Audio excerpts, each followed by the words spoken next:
고린도전서 16장 19절에서 24절까지 말씀 제가 봉독하도록 하겠습니다. 아시아의 교회들이 너희에게 문안하고 아골라와 브리스가와 그 집에 있는 교회가 주 안에서 너희에게 간절히 문안하고 모든 형제도 너희에게 문안하니 너희는 거룩하게 입맞춤으로 서로 문안하라. 나 바울은 친필로 너희에게 문안하노니 만일 누구든지 주를 사랑하지 아니하면 저주를 받을지어다. 우리 주 여호시옵소서. 주 예수 그리스도의 은혜가 너희와 함께하고 나의 사랑이 그리스도 예수 안에서 너희 무리와 함께 할지어다. 아멘.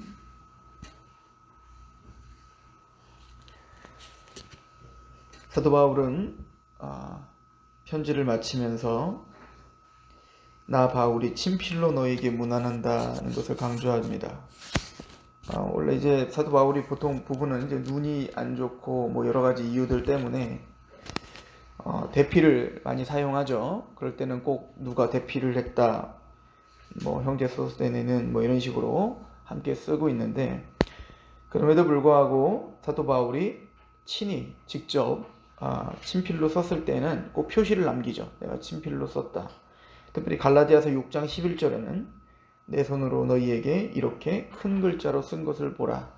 왜냐하면 갈라디아 교회에 큰 문제가 있었죠. 이단자들에 대한 어떤 분별과 또 경고를 줘야 됐기 때문에 사도적 권위가 있이, 즉 사도 바울이 직접 썼다는 것을 강조할 수밖에 없었습니다. 마찬가지로 고린도 교회에도 사실은 그러한 내부적인 문제들이 있었기 때문에 또 여러 가지 우리가 보자 묵직한 어떤 진책도 이렇게 징계들도 있지 않았습니까? 그런 것을 볼 때 사도 바울은 친필로 지금 내가 너희들에게 편지를 쓰고 있는 것을 중요하게 너희들은 들어라 라고 하고 있는 것 같습니다. 우리는 어제 말씀부터 16장 13절부터 깨어 믿음에 굳게 서서 남자답게 강건하라 라고 말하면서 너희 모든 일을 사랑으로 하니라. 그러니까 사랑을 강조했죠. 그러니까 결론을 지으면서 우리가 그러면 내가 이 서신을, 지금 여러 가지 문제들이 있는데 그 서신을 마치면서 마지막 내가 너에게 하고 싶은 얘기는 모든 일을 사랑으로 행하라 라고 하는 것이죠. 자, 그리고는 15절부터 원래 이제 사도는 편지를 쓸 때 마지막에 이제 여러 성도들을 서로 교제하게 하는데 문안하게 하죠. 스데바나 집, 특별히 17절에 스데바나와 부드나도 그리고 아가이오를 이제 소개하면서 그들의 수고, 그들의 일함을 너희들은 잘 기억하라 라고 이야기를 합니다.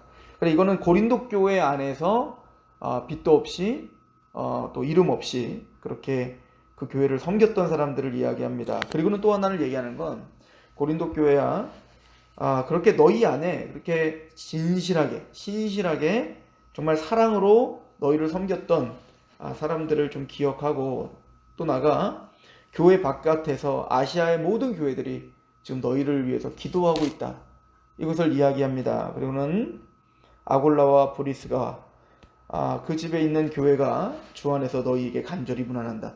왜냐면 아골라 브리스가는 한번 교제를 했었던 사람들이었기 때문에 그들이 너희들을 생각하고 너희들을 걱정하고 너희들을 위로하며 그렇게 마음을 다해 너희들을 위해서 기도하고 있다. 그리고 마음을 다해서 문안하고 있으니까 서로 입맞춤으로, 거룩한 입맞춤으로 문안하라, 교제하라, 이 얘기인 거죠. 그리고는 사도 바울은 친필로 너희를 문안하오니 만일 누구든지 주를 사랑하지 아니하면 저주를 받을지어다. 그리고 24절에도 나의 사랑이 그리스도 예수 안에서 너희 무리와 함께 할지어다. 고린도 교회에 보내는 편지의 마지막에 사랑이라는 단어가 굉장히 많이 들어가죠. 특별히 고린도서 13장은 바로 사랑장이지 않습니까? 스데바나와 부드나도 그리고 아가이오, 이 사람들의 특징이 뭘까요? 생각을 해본다면 우리가 어제도 잠깐 상고해봤지만 지금 고린도 교회에 있는 사람들의 자랑이 뭐였습니까? 나는 예언을 한다, 나는 방언을 한다. 나는 뭐 병 고침의 은사가 있다. 이런 어떤 자기들이 말하는 신령한 은사라고 하는 것, 그것을 자랑하고 또 지식을 자랑했죠. 나는 누구에게 배웠다. 또 누구에게 가르침을 얻었다. 라고 하는 것을 자랑하면서 자신이 자칭 큰 자임을, 자신에게 권위가 있음을 자랑했던, 또 그것으로 인하여서 여러 가지 문제들이 일어났다.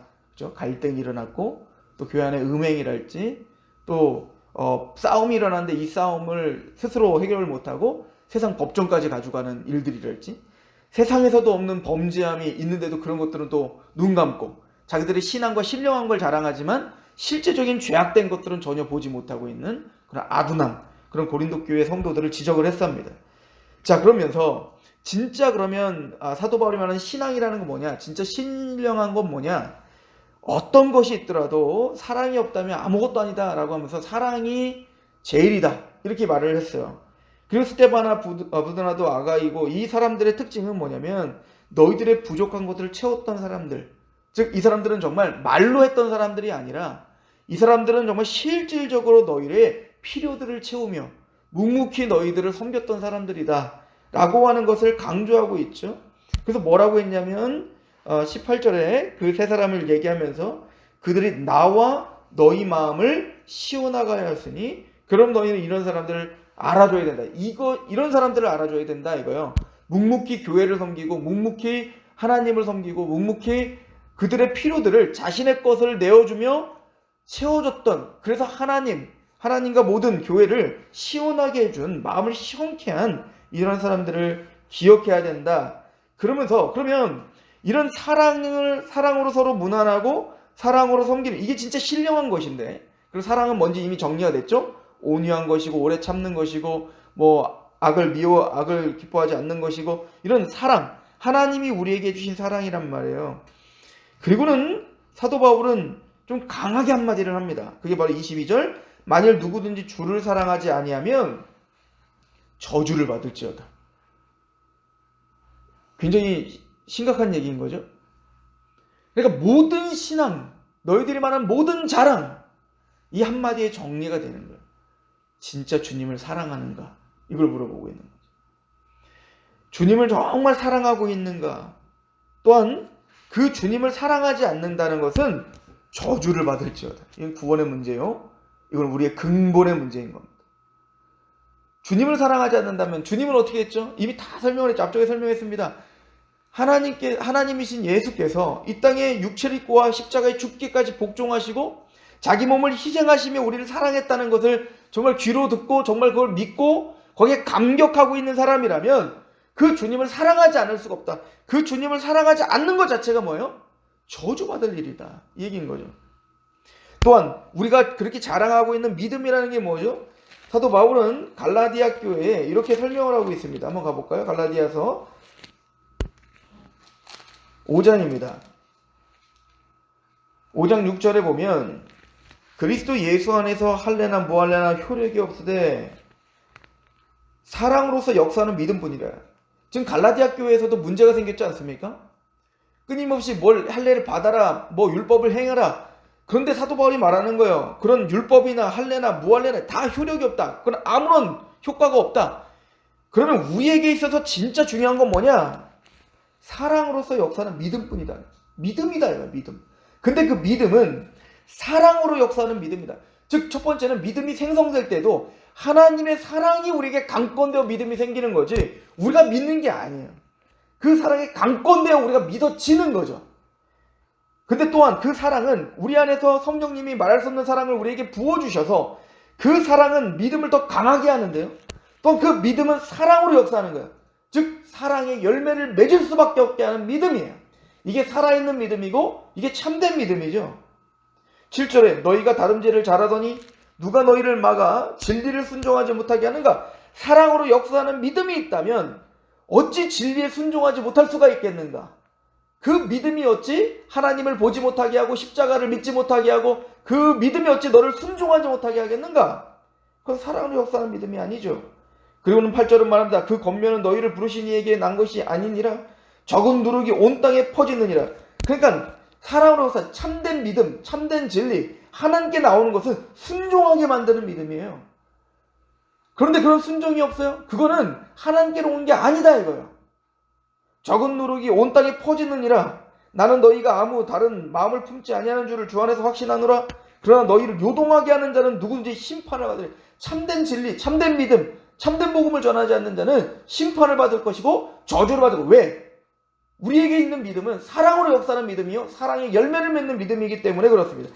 그래서 그 사랑으로 역사하는 참된 믿음은 어떻게 우리에게 기결되죠? 13절, 형제들아 너희가 자유를 위하여 부르심을 입었으나 그러나 그 자유로 육체의 기회를 삼지 말고 오직 사랑으로 서로 종노릇하라.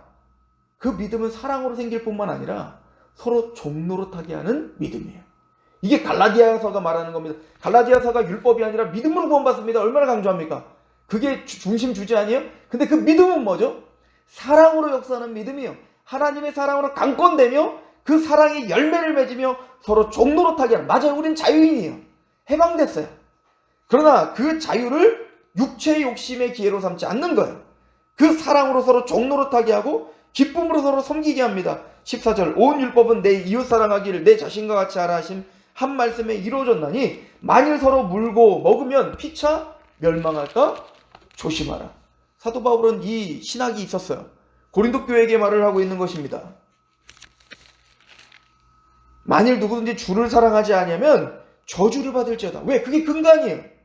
우리 믿음이라는 것은 뭘 했다, 뭘 봤다, 또 신령한 걸 뭘 행했다, 이게 근간이 아니라 사랑으로 역사하는 믿음이기 때문에 그 사랑으로 역사하는 믿음은 주님을 사랑하게 할 수밖에 없어요. 그러므로 주님을 사랑하지 않는 것은 저주를 받을지어다요. 왜? 사랑으로 역사하는 믿음이기 때문에. 그리고 그 사람은 우리 주여 어서 오시옵소서. 그 주님이 오실 날을 기억해요. 주님을 만날 날을 항상 깨어 기다리고 있어요. 마라나타죠. 주님이 오늘 오실 것을 알고 그 사랑하는 분이 나의 삶을 물어볼 때 오늘도 그 사랑으로 역사하는 믿음으로 서로 피차 종노릇한 것을 마음껏 말할 것을 준비하고 살아요. 사도 바울은 말합니다. 주 예수 그리스도의 은혜가 너희와 함께하고 나의 사랑이 그리스도 예수 안에서 너희 무리와 함께할지어다. 그 사랑이 지금 사도 바울을 강권하고 있어요. 그리고 그 사랑으로 오늘 편지를 쓰고 있는 거예요. 거기에는 우리의 마음을 무겁게 하고 있는 여러 가지 질책들도 있고요. 또 우리를 두렵게 하는 여러 가지 경고들도 있어요. 그러나 그 모든 것들이 하나님의 그 사랑에 강권된 마음으로 너희를 사랑하는 마음으로 쓰고 있는 것임을 사도 바울은 강조하고 있는 거예요. 그런데 그 사랑은 단순히 내가 인본적인 사랑이 아니라 그리스도 예수 안에서 너희 무리와 함께 할지어다. 예수 그리스도가 근본인 그 사랑, 그 십자가의 사랑이, 사도 바울의 그 사랑이 너희에게 들려지기를 원한다 라고 사도는 편지를 마치고 있습니다. 사랑으로 역사하는 믿음이 오늘도 우리를 강권하길 소망합니다. 기도하겠습니다. 하나님, 고린도전서를 마치면서 사도 바울이 강조하고자 하는 메시지가 무엇인지를 상고했습니다. 주님을 사랑하는 것, 또 그 사랑이 강권하는 그 믿음의 열매가 드러나는 것, 서로 무난하며 또 서로 그 자유를 방종의 기회로 삼지 않고 그 사랑으로 우리에게 이루어진 그 해방됨과 그 자유함을 기쁨으로 하나님께 종노릇하며 또 성도들과 서로 종노릇하는 것, 너희 모든 일을 사랑으로 행하라. 사도 바울이 권면했듯 그렇게 고린도전서를 마치면서 그 사랑을 고민하고 또 사랑으로 역사하는 믿음을 고민하는 인생들 되게 하시옵시며 오늘 하루 또 한 달, 1년 모든 날이 되게 하시옵소서. 예수님의 이름으로 감사하며 기도합니다. 아멘.